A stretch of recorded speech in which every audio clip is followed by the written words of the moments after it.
E aí, meu povo querido, bem-vindos a mais uma aula nossa para estudarmos as aplicações de derivadas. Continuando agora com a abordagem voltada para a regra de L'Hospital, tá? Se liga, a regra de L'Hospital, esse nome L'Hospital, é um nome associado a um matemático, Guillaume Antoine François de L'Hospital. Deixa eu confirmar. François Antoine de L'Hospital, tá? Guillaume Antoine François de L'Hospital. Alguns livros vocês verão a escrita L'Hospital como L'Hopital, desse jeito, L'Hopital. Em vez do S, o O com um acento circunflexo, tá? Significa a mesma coisa, é a mesma pessoa, ok? É um matemático também que fez essas investigações voltadas ao estudo do limite com possibilidades de utilização de derivadas, tá? O nome muda porque em uma determinada época de vivência desse matemático, em torno de 1600 e pouco, 1700 e pouco, que é o período de 1600 e tanto a 1700 e pouco, esse matemático ele viveu. Então, nesse período, em um certo momento desse período, houve uma reforma ortográfica e gerou uma certa mudança no seu nome, tá? Muitos livros didáticos do ensino superior utilizam essa nomenclatura e outros essa. Eu aqui prefiro falar L'Hospital, tá? Melhor, tá? Se liga. Mas vamos ao que interessa, que é justamente o que é essa regra de L'Hospital, tá? Ela contempla alguns teoremas e basicamente está atrelada a derivações de funções ligadas ao limite de certas funções. Então, ao trabalhar com determinadas funções para encontrar o seu limite, eu irei fazer processos de derivação no decurso, tá? Primeiro teorema: se f e g são funções contínuas e deriváveis em um intervalo real I, contendo um ponto A, aquele A, ponto de acumulação que conhecemos quando estudamos limite, tais que o f do A seja igual ao g do A e seja igual a zero, tá? E a derivada da função g não seja nula para todo x pertencente ao intervalo. Se existir limite de f' de g sobre g' de x, perdão, f' de x sobre g' de x, quando x tende a A, então vai existir o limite da f sobre a g, quando x tende a A, e esse limite será igual ao limite da f' de x sobre a g' de x. Resumindo, aqui por conta dessa situação, por conta desse quociente, que eu não posso ter a derivada da função g nula, tá? Porque ela está no denominador. A priori, esse teorema, né, nos traz um conceito ligado a um quociente de duas funções, as quais eu irei fazer derivações separadas, e não regra do quociente, né, derivada do quociente. Eu irei fazer derivação do numerador, derivar a f e derivar a g, tá bom? Bem tranquilamente, beleza? Então, se eu tenho o limite de um quociente tal que o numerador, quando x tende a A, esse numerador tenda a zero, que é o que está sendo dito aqui, e o denominador também tenda a zero, eu vou poder, ao invés de trabalhar com o limite da função, eu posso trabalhar com o limite das derivadas dessa função, e a partir daí, o resultado desse limite será o mesmo resultado do limite das funções originais. Nossa, isso é possível? Vamos ver alguns exemplos. Se liga aí. Olha só, eu tenho esse primeiro exemplo. Vou trazer mais outro também, depois, mais outros. Olha só, eu tenho esse primeiro exemplo E nesse primeiro exemplo, temos, né, limite de seno de x sobre x quando x tende a zero. Esse é o nosso conhecidíssimo limite trigonométrico fundamental. Já sabemos, inclusive, que só pelo aquele conceito do limite trigonométrico, do seno de um arco sobre o arco, quando o arco tende a zero, isso daqui dá 1. Se quisesse, isso resolvendo pelos métodos convencionais do estudo de limite. Se quiséssemos utilizar a regra de L'Hospital aqui, o que é que tem? Eu faço o seguinte, eu identifico, em cima eu tenho uma função f, embaixo eu tenho uma função g. Ambas as funções tendem a zero, quando x tende a A, tá?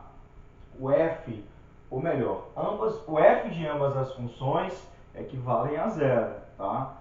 Zero em cima, zero embaixo. O f de A, no caso, o f de zero, o seno de zero é zero, e f de x igual a x quando x é zero também é zero. Pronto. Ocorrendo isso, eu posso pensar nesse teorema, que isso é uma das condições do teorema. E o que é que diz o teorema?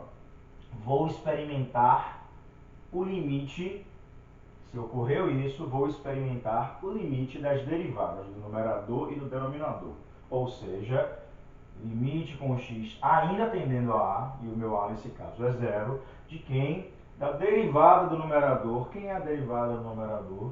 Cosseno de x sobre a derivada do denominador.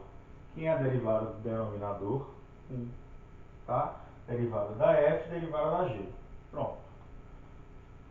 Se eu resolver calcular esse limite agora não depende mais não gera uma indeterminação 0 sobre 0. Não gera indeterminação 0 sobre 0.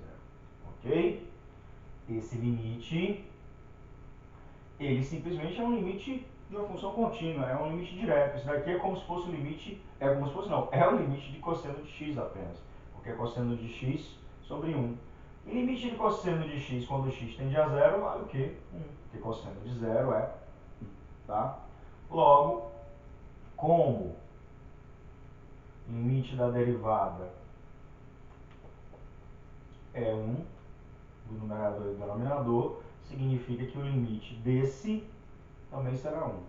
De uma maneira mais rápida, vocês vão resolver da seguinte forma. Vocês têm o limite, identificam que ocorre 0 sobre 0 ao substituir, nesse caso igual, né, pela condição do teorema, 0 sobre 0, ao considerar o f e o g do A, e o A aqui no caso é 0. Então, para calcular isso, será equivalente a calcular, será igual a calcular o limite das derivadas, da derivada do numerador sobre a derivada do denominador. Como isso aqui existe, eu posso calcular, ou seja, existe, eu posso calcular e é igual a 1. A resposta desse também será 1. Então, vocês podem proceder dessa forma, utilizando a regra de L'Hospital.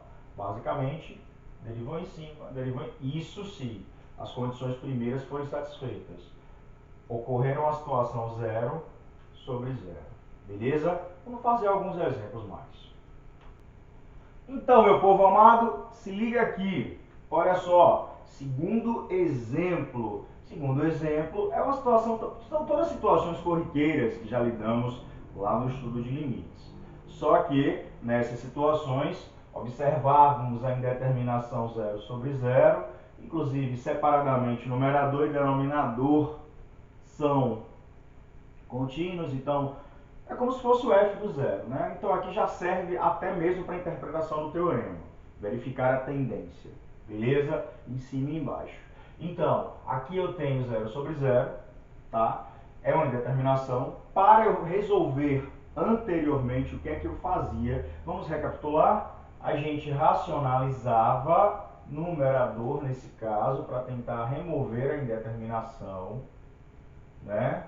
Você não será obrigado a fazer desse jeito. Eu só estou fazendo para mostrar como era e comparar com o da agora. Como faremos agora. Como podemos fazer agora.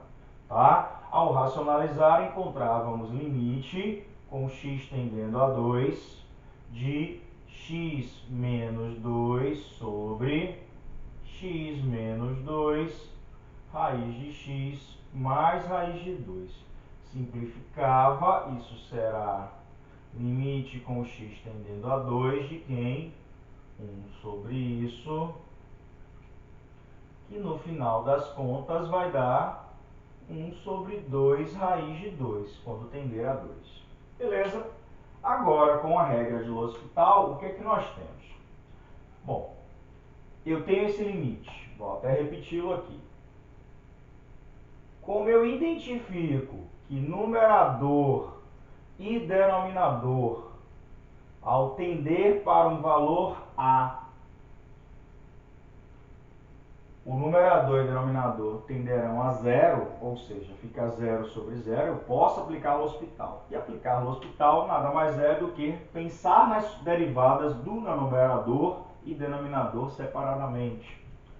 Ou seja, esse limite, caso eu consiga calcular, ele será igual ao limite do quociente entre as suas derivadas.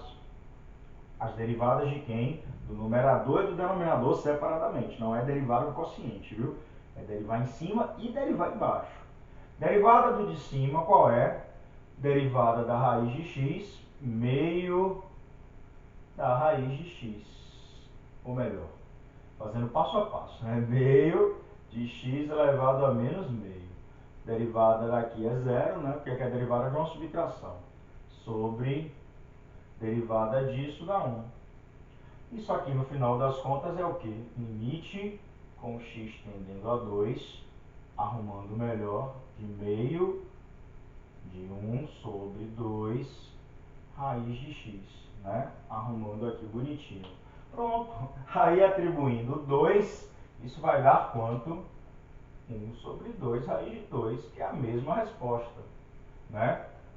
Então, o limite do que eu procurava dá o quê? 1 sobre 2 raiz de 2, que racionalizando dá raiz de 2 sobre 4, tá?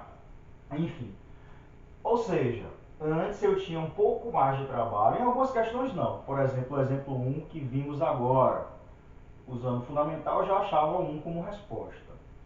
Mas, em muitas questões de limites, o que é que acontecia? Eu demorava um pouco mais, e com agora o processo de poder derivar, eu serei mais rápido ao encontrar. Claro que a priori eu só tenho possibilidade de fazer isso ao me deparar com a indeterminação 0 sobre 0. E justamente ela dava bastante trabalho lá no estudo dos limites. Tá? Por exemplo, essa situação aqui. Fazendo como antes, só para a gente recapitular inclusive, fazendo como antes, eu observo 0 sobre 0, né? Ao tender para 0, 1 menos cosseno de 0, que também é 1, 1 menos 1, 0, sobre 0. Bom, isso aqui não dá para usar o trigonométrico fundamental, mas eu poderia manipular e forçar a aparecer o trigonométrico fundamental. Vamos lá fazer? Ao manipular, eu meio que racionalizava, multiplicando por 1 mais cosseno de x sobre 1 mais cosseno de x. Isso daqui é igual a limite com x tendendo a 0 de 1 menos cosseno ao quadrado de x sobre x vezes 1 mais cosseno de x. Massa. Isso então é o que? Limite, ainda está dando determinação aqui, né? Se vocês observarem. Isso então é limite do seno ao quadrado de x sobre x vezes 1 mais cosseno de x. Aí eu vou enxergar o trigonométrico fundamental aqui de que jeito? Isso é limite com x tendendo a 0 do seno de x sobre x vezes vezes seno de x. Separei os senos, porque eu observo seno ao quadrado sobre x. Isso me gera uma parte do fundamental aqui. E está dando 0 sobre 0 por conta disso, né? E aqui embaixo 1 mais cosseno de x. Tá com dúvidas sobre esse fundamental, sobre essas ideias de limite que eu estou fazendo? Vai na nossa playlist de limite e dá uma revisadinha, tá? No trigonométrico fundamental. Mas enfim, ao trabalhar isso tendendo a 0, aqui eu enxergo um fundamental que tende a 1. aqui tende a 0 e aqui tende a 2. Logo, a resposta aqui é 0. Vou botar bem no cantinho aqui, 0. Pronto. Então, a resposta desse limite é 0, ao fazer essa manipulação. Beleza? Pronto. Isso aqui é o que eu fazia antes. Eu agora posso fazer isso bem mais rápido. Ou seja, eu posso encontrar a resposta desse limite mais rapidamente. Como? Ó, vamos recomeçar. Esse limite, utilizando a regra de L'Hospital, porque eu posso utilizar a regra de L'Hospital a partir do seu primeiro teorema, 0 sobre 0. Então, em cima é igual a 0, quando eu atribuo, né, 0. Embaixo também é igual a 0. A F é 0 e a G é 0. Massa. Então, eu posso aplicar L'Hospital. Lembrando que eu tenho que obedecer essa regra, que é a principal, né, a primeira e principal. A partir daí, eu vou trabalhar, ao invés do limite desse quociente, o limite das derivadas, do numerador e do denominador. Ou seja, derivada do numerador, quem é? Seno de x, porque derivada do cosseno é menos seno, com menos dá mais. Sobre derivada do numerador, 1. Pronto. Ao atribuir 0, isso vai dar o quê? 0 sobre 1, que é 0. E acabou a questão. Tá? Aqui fazendo como sabíamos. Aqui fazendo com a regra de L'Hospital, que é o nosso objetivo como aplicação de derivadas. Tá? Vou fazer só mais dois exemplozinhos, só que agora já direto usando a regra de L'Hospital, sem lembrar dos velhos tempos. Mas vocês podem lembrar para se divertir também. Vamos lá. Vamos lá, meu povo? Se liga. Exemplo 4 e 5 para a gente fechar essa aula daqui. Se liga. Então, como eu falei, vamos aplicar direto a regra de L'Hospital, caso possa, né? Primeiro tem que ver se pode. Quando é que pode? A priori, pelo primeiro teorema, 0 sobre 0. Então, quando observamos aqui a tendência, em cima tende para 0, embaixo tende para 0, porque separadamente são funções contínuas e no 0 vale 0. Tá? No 0 valem 0. Atribua, vai ficar e elevado a 0, que é 1, menos e elevado a menos 0, que também é 1. Tá? E seno de 0 é 0. Então aqui 1 menos 1 dá 0 e seno de 0 é 0. Então fica 0 sobre 0. Logo dá para aplicar o L'Hospital. E aplicando o L'Hospital, o que é que eu faço? Se eu não fosse aplicar o L'Hospital, como é que eu resolveria esse tipo de questão? Reflitam. Seriam dois limites trigonométricos, ou dois limites fundamentais. O trigonométrico fundamental e o exponencial fundamental, que eu iria aplicar aqui, dividir numerador e denominador por x, manipular. Experimentem fazer isso, vai dar a mesma resposta, só que maior o processo. Olha só, então, meus queridos, vamos aplicar a regra de L'Hospital, já que tem 0 sobre 0, massa, que diz o seguinte: esse limite, se existir, né, será igual ao limite das derivadas do numerador sobre a derivada do denominador. A derivada do numerador, quem é? Derivada do numerador é elevado a x mais e a menos x. Porque a derivada de e a menos x é menos e a menos x. Com menos dá mais. Derivada do denominador, derivada do seno, cosseno. Pronto. Acho que acabou. Olha só. Se eu atribuir 0 aqui, isso vai tender a 2. Se eu atribuir 0 aqui, isso vai tender para 1. Então a resposta é 2 e acabou a questão. Bem mais rápido, bem mais tranquilo, utilizando a regra de L'Hospital. Beleza? Se liga, vamos fazer o próximo exemplo. Olha só, mesma coisa, verificando se eu posso, ao tender para 1, tende para 0, tende para 0. Massa, então eu posso aplicar a regra de L'Hospital. Logo, isso será o limite com x tendendo a 1, derivando em cima, derivando embaixo. Derivando em cima, isso vai dar o quê? 1. Derivada de baixo, 5x à quarta. Simples. Logo, qual é o resultado disso aqui? 1. Ao atribuir 1. Se não, ia ter que fatorar, ia ter que simplificar. Não é tão grande, mas ia me dar trabalho de fatorar, inclusive. Tá? Mas é isso. Gostaram? Espero que sim. Tá? Essa é a primeira parte da regra de L'Hospital. Vem mais coisa dela ainda aí, com outros teoremas associados. Não só trabalharemos em situações 0 sobre 0. outras situações também serão possíveis de trabalhar a regra do hospital, tá? Fiquem ligados. Próximas aulas a gente vê essas questões. Curte, compartilha, se inscreve se não inscreveu e até a próxima aula. Valeu!